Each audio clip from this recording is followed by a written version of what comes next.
খুবই কাছের ঘনিষ্ঠ বন্ধুর থেকে টাকা হাওলাত চেয়ে দেখেন, তাহলেই আপনার হিসাব হয়ে যাবে টাকার থেকে আপনার মূল্য কম। এই পৃথিবীতে টাকার সবচেয়ে বেশি মূল্য, কিন্তু আপনার আমাদের মূল্য নাই।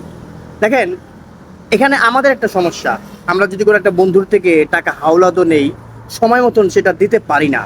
অনেক সময় দিতে না পারলেও তার সাথে যোগাযোগ করি না। এটা হচ্ছে আমাদের একদম কমন একটা ব্যর্থতা। দেখেন, একটা মানুষের কাছ থেকে যদি আমরা হাওলাত নেই, সেটা যদি সময় মতন না দিতে পারি, এটাই তো আমাদের ব্যর্থতা।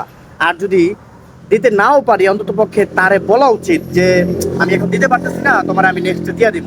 কিন্তু এটা আমরা অনেক সময় করি না। তো আমি আসলে এই ভিডিওটা বানানোর একটা উদ্দেশ্য, সত্যি কথা বলতে টাকার থেকে আমাদের মূল্য অনেক কম। বন্ধুত্ব ছিল ছোটবেলায়, এখন আর বন্ধুত্ব নাই। যখন হিসাব নিকাশ বুঝে গেছি, এখন আর বন্ধুত্ব নাই। কারণ বেশিরভাগ সময় বন্ধুত্বের খবর হয় যখন আপনি সারাদিন ভালো আছেন, সারাক্ষণ ভালো আছেন, একসাথে চলাফেরা করতেছেন, আড্ডা দিতেছেন, খাওয়া দাওয়া করতেছেন, কিন্তু বিপদের সময় আপনি কারো কাছে কিছু চাইছেন, সেটা পান নাই, আসলে এটাকে বন্ধুত্ব বলে না।